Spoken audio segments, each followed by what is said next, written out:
Assalamualaikum warahmatullahi wabarakatuh. Allahu la ilaha illa huwal hayyul qayyum. Spirit, be here with me. আসসালামু আলাইকুম my dear listener, welcome back again রহস্যময় পৃথিবীর কৌতূহল। তো আবারও আমি ফাহিম আশরাফ আলামিন আপনাদের মাঝে আজকেও তিনটি ঘটনা নিয়ে হাজির হলাম, যার মধ্যে লুকে আছে কিছু রহস্য, ভয়ঙ্কর ভয়ভীতি। আপনি ঘটনাটি মনোযোগ দিয়ে শুনলে, ভয়ের ইমাজিন করলে আপনি ওইটা উপলব্ধি করতে পারবেন কতটা ভয়ার্থ ঘটনাগুলি। তো আর দেরি কিসের, চলুন ঘটনা শুরু করুন। ঘটনাটি যেরকমভাবে লেখা আছে আমি আপনাদের মাঝে সেরকমভাবেই উপস্থাপনা করছি। আসসালামু আলাইকুম সবাইকে। আমার দাদির থেকে শোনা কিছু সত্য ছোট ছোট্ট ঘটনা শেয়ার করছি আজ রহস্যময় পৃথিবীর কৌতূহলে। ঘটনা নাম্বার 1। আমার দাদার একটা বোন ছিল, যাকে আমরা দেখেছি আর বাকি বোনদের আমরা দেখিনি। তো ওই দাদি মাঝে মধ্যেই আমাদের বাড়িতে বেড়াতে আসতেন। উনি আসলে আমার খুব খুশি লাগতো, কারণ উনি আমাদের ভয়ের মনে জিন পরীর গল্প শোনাতেন আর আমরা এইসব গল্প শুনতে খুবই পছন্দ করতাম। তো একদিন উনি আমাদের বাড়িতে বেড়াতে আসলেন। তখন আমার বাবা আর আম্মু নানা বাড়ি বেড়াতে গিয়েছিলেন। দাদির কাছে আমাদেরকে রেখে যান। বাসায় তখন আমি, দাদি আর বড় ভাইয়া, এই তিনজন ছিলাম। ভাইয়ার তখন হয়তো কলেজের পরীক্ষা চলছিল। আমি তখন অনেক ছোট, হয়তো 8 বছর বয়স ছিল। রাত হলে আমি দাদিকে বললাম, দাদি আমাকে ভূতের গল্প শোনাও। তখন ভাইয়া বলল, তাহলে তোমরা গল্প করো, আমি দোকান থেকে চা খেয়ে আসি, না হলে রাত জেগে পড়তে পারবো না। একথা বলেই ভাইয়া বাইসাইকেল নিয়ে বের হয়ে গেল। আমাদের বাড়িতে ছিল বিশাল বড় 3টা রুম। বাড়িটা ছিল একতলা, অনেক আগের একটা বাড়ি। লম্বাভাবে ছিল বাড়িটা, অনেক পুরনো দালান করা বাড়ি হওয়া লোকে একে দালান বাড়ি বলতো। আমরা সব থেকে শেষের রুমটাতে বসে গল্প করছিলাম। ভাইয়া চলে যাওয়ার পর দাদি গল্প শুরু করলেন। দাদি গল্পের মাঝে একবার বলেছিলেন, রাতে এসব গল্প করতে নেই, তারা জিন পরি চলে আসতে পারে। তবু আমি নাছোড়বান্দা, গল্প তো শুনতেই হবে। গল্প করতে করতে এক পর্যায়ে ভাইয়া রুমের পিছনের জানালায় এসে আমার নাম ধরে ডাকলো, চৈতি দরজাটা খোল। আমি সাইকেলের আওয়াজ শুনতে পেলাম। আমার সঙ্গে দাদিও সেই ডাক শুনেছে। আমি জানালা খুলে বলতে গিয়েছি, ভাইয়া দরজা খুলতেছি, কিন্তু তখন জানালা খুললাম, দেখি কেউ নেই। তখন আমি ভাবলাম হয়তো ভাইয়া দরজার কাছে চলে এসেছে, কিন্তু জানালায় ভাইয়াকে না দেখে কেন জানি ভয় পেয়ে গেলাম।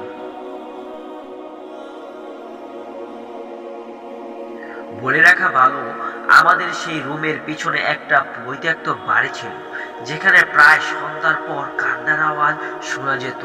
অথচ সেখানে তখন কেউ থাকতো না। মাঝে মাঝে একটা পাগলি এসে থাকতো, কিন্তু সব সময় না। কিন্তু যখন সেই কান্নার আওয়াজ শোনা যেত, তখন পাগলি সেখানে থাকতো না। এরপর আমি দরজা খুলে ভয় পাচ্ছিলাম। তাই দাদিকে বললাম, দাদি আমি দরজা খুলতে পারবো না, আমার কেন জানি ভয় করছে। ঠিক তখনই দরজা ওখান থেকে আবার ভাইয়া ডাকলো, কিরে চৈতি দরজাটা খোল। তখন দাদি আর দেরি না করে দরজা খুললেন, কিন্তু এরপর আমি আর দাদির কিছুই দেখতে পেলাম না। আশেপাশে কেউ নেই, চারিদিকে শুধু ঘুটঘুটে অন্ধকার। আমাদের বাড়িটার গেট থেকে রুম পর্যন্ত সাইকেল নিয়ে এত দ্রুত সরার কোনো উপায় ছিল না। আমি আর দাদি দ্রুত দরজা বন্ধ করে খাটের উপরে বসে গেলাম।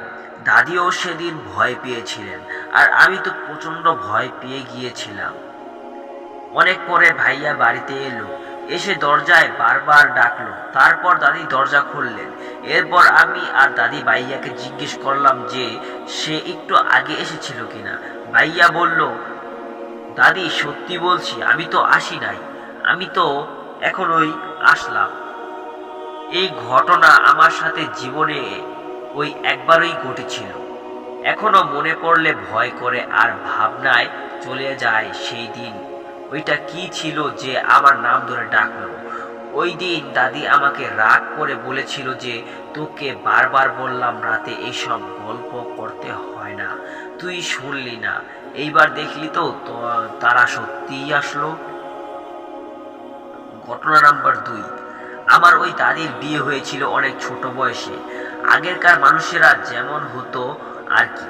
বিয়ের পরে আমার দাদি শ্বশুর বাড়িতে সব কাজই করত। আগের মানুষ তো রাতের খাবার সন্ধ্যার পর রান্না করতেন যাতে গরম গরম খাওয়া যায়। আর তখন তো ফ্রিজও ছিল না, তাই মাছ যখন আনা হতো তখনই কেটে কুটে রান্না করে খেয়ে নিত। একদিন আমার দাদার স্বামী সন্ধ্যার একটু আগে মাছ আনে। মাছটা যে কি মাছ ছিল আমার সঠিক মনে নেই, হয়তো ইলিশ মাছ নয়তো টাকি মাছ ছিল। দাদা মাছটা দাদিকে দিয়ে বলেছিল বেশি করে পেঁয়াজ মরিচ দিয়ে পাতলা ঝোল করতে। দাদিও মাছটা নিয়ে কেটে কুটে আনতে আনতে সন্ধ্যা হয়ে গেল। তারপর দাদি মাছগুলো রান্না করতে যাবে। রান্নার জায়গাটা বাহিরে ছিল। রান্নার জায়গায় একটা পেয়ারা গাছ ছিল। দাদি মশলা আনতে ভুলে গিয়েছিল, তাই মাছগুলো চুলার কাছে সেই পেয়ারা গাছের নিচে রেখে ঘরে গেল মশলাপাতি আনতে। ঘর থেকে এসে দাদি দেখে মশলার একটা মাছও নেই। প্রথমে দাদি ভেবেছিল বিড়াল হয়তো মাছ নিয়ে গিয়েছে, কিন্তু একটু পরেই দাদির মনে হলো বিড়াল নিলে তো সবগুলো মাছ এত দ্রুত নিতে পারবে না, নিলেও একটা আধটু নিতে পারবে। তখন দাদি নতুন বউ ভয়ে অস্থির হয়ে গেল যে দাদা এসে তাকে মাছের জন্য বকা দিবে।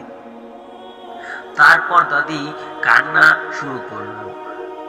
দাদির বাসুরের বাড়িও একই জায়গায় ছিল। দাদির বাসুর নাকি অনেক কিছু জানতেন। দাদি আর কোনো কোল কিনারা না পেয়ে তার বাসুরের কাছে গিয়ে সব বলল এবং কান্না করতে লাগলো। দাদির বাসুর দাদির কান্না দেখে তাকে সান্ত্বনা দিয়ে বললেন, বউ তুমি যেখানে মাছ রেখেছিলে সেখানে চলো, মাছ পেয়ে যাব, কান্না করো না। তারপর দাদি আর তার বাসুর সেই পেয়ারা গাছের নিচে এলো।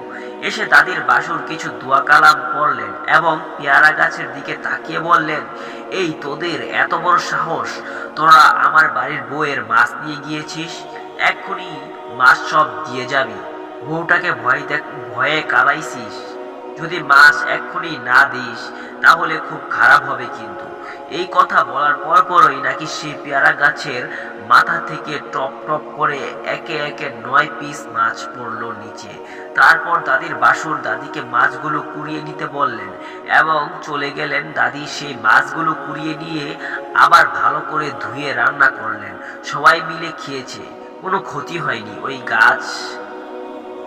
মাছ খেয়ে। এই ঘটনা দাদির বহুকালের ঘটনা। 3 নাম্বার ঘটনা, আমার দাদির যখন মেয়ে বাবু হয় তখনকার একটা ঘটনা। এই ঘটনাটি ঘটে। আমার দাদি গ্রামের মানুষ, প্রচুর কাজ করতেন হতো। তো দাদি মেয়ে বয়স যখন কয়েক মাস, তখন তাদের সাথে খুবই বাজে ধরনের একটা কাণ্ড হয়।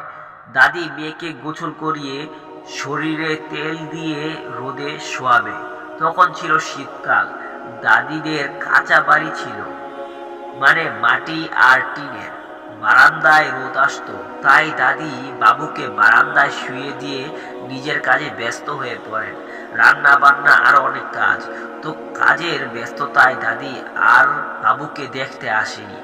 দাদি ভেবেছে কোনো শব্দ নেই, হয়তো ঘুমিয়ে গিয়েছে, এই সুযোগে কাজগুলো করে নি। পরে কাজ শেষ করে এসে দেখে বারান্দায় বাবু নেই। তখন দুপুরের পরের সময় হবে হয়তো। বাবুকে না পেয়ে দাদি সবার কাছে জিজ্ঞাসা করতে লাগলেন কেউ কি তার মেয়েকে নিয়ে গিয়েছে কিনা। সবাই না বলে দিল। দাদি তো সেই কান্না শুরু করলেন মেয়ের জন্য। খুঁজতে খুঁজতে সন্ধ্যা হয়ে আসে, তাও কোথাও বাবুকে পাওয়া যায় না। পরে সবাই হারিকেন জ্বালিয়ে নিয়ে খোঁজা শুরু করলো। আগেরকার দিন তো টর্চ লাইট খুব কম মানুষের ঘরেই ছিল, তো একজনের কাছে টর্চ লাইট ছিল। ওখানে সে কি মনে করে একটা বিশাল আকৃতির আম গাছের দিকে টর্চ ধরতেই দেখতে পায় দাদির মেয়েকে একদম গাছের সবচেয়ে উঁচু ডালে রাখা। তারপর সবাই উকি চিৎকার করে ডাকলেন। পরে বাবুটাকে গাছ থেকে নামিয়ে আনা হয়, তবে বাবুর কোনো ক্ষতি হয়নি। 4 নাম্বার ঘটনা, এটি একটি অ্যাডভান্স ঘটনা আপনাদের জন্য। এতক্ষণ আপনারা ভিডিওটি দেখেছেন, তার জন্য এই ঘটনাটি আপনাদের জন্য বোনাস। আমার দাদিদের ওদিকে প্রচুর বড় জঙ্গল ছিল। দিনের বেলাতেও মানুষ সেই জঙ্গলের পাশ দিয়ে যাতায়াত করতে নাকি ভয় পেত। আর সন্ধ্যার পর নাকি সেই জঙ্গলে জিন পরীদের হাট বসতো। কেমন হাট তা আমার জানা নেই, দাদি এমনই বলতেন। এক রিক্সা ভ্যান চালক যেন সঠিক মনে নেই, বা হয়তো গরুর গাড়ি চালক হবেন। যাই হোক, উনি নাকি সন্ধ্যার পর আর বাড়ি ফিরতে পারেননি কোনো কারণে। তারপর সারা রাত সেই জঙ্গলের পাশেই গাড়ি নিয়ে ঘুমিয়ে পড়েছিলেন। হয়তো উনি জঙ্গলের ব্যাপারে জানতেন না। দিনে যখন ঘুম ভাঙে তখন উনি সবাইকে ডেকে বলতে থাকেন উনাকে নাকি সুন্দরী সুন্দরী মেয়েরা রাতে অনেক ফল আর মিষ্টি খেতে দিয়েছিলেন। এমনকি উনি নাকি সেসব খেয়েছেন। সবকিছু নাকি খুবই মজার ছিল। আর উনাকে যা খাইতে দিয়েছিল সেখানে থেকে কিছু ফল আর মিষ্টি উনি গোপনে সরিয়ে এনেছেন। কিন্তু এই ব্যাপারে সেই মেয়েগুলো বলেছিল, যা খাওয়ার খেয়ে যাবি, কিন্তু কিছু নিয়ে যাবি না। তবু উনি দেখার জন্য এনেছিল যে দেখে কি নিয়ে কি হয়। পরে উনি সবাইকে দেখাতে বালিশের নিচ থেকে সেই ফল আর মিষ্টি বার করতে যেতেই দেখেন ফলের জায়গায় নোংরা কিছু বস্তু রাখা। গল্প ভূতের বোঝ, লেখক তানিয়া। বিদ্রোহ গল্পের লেখার ছোট ভুল ক্ষমা সুন্দর দৃষ্টি দেখবেন। সর্বশেষ কমেন্টে জানাতে ভুলবেন আজকের ঘটনাটি কেমন লাগলো। তো মাই ডিয়ার লিসেনার, আজকের ঘটনাটি আপনাদের কাছে কেমন লাগলো অবশ্যই কমেন্টে লিখে জানাবেন। আর আপনাদের কাছে যদি এরকমই দুর্লভ ভয়ঙ্কর গাহিব করা ঘটনা থেকে থাকে, বা কারো কাছ থেকে কালেক্ট করে থাকেন, বা আপনার সাথে ঘটে যাওয়া অভিজ্ঞতা আপনার জীবনের, সেটাও শেয়ার করতে পারেন, বা কারো কাছ থেকে কালেক্ট করে নিতে পারেন। আমাদের রহস্যময় পৃথিবীর কৌতূহলে আপনি চাইলে আপনার ঘটনা শেয়ার করতে পারেন। আপনি যদি চান আপনার নাম ঠিকানা গোপনীয়তার সাথে আপনার ঘটনা শেয়ার করা হবে, তো আর দেরি কিসের, আপনার ঘটনাটি এখনই আমাদেরকে ইমেল বা কমেন্ট করে জানিয়ে দিন। তো দেখা হচ্ছে পরবর্তী আরও একটি দুর্লভ ভয়ঙ্কর ভৌতিক ঘটনার ভিডিও নিয়ে। ততক্ষণ ভালো থাকুন, সুস্থ থাকুন, নিজের খেয়াল রাখুন। আল্লাহ হাফেজ।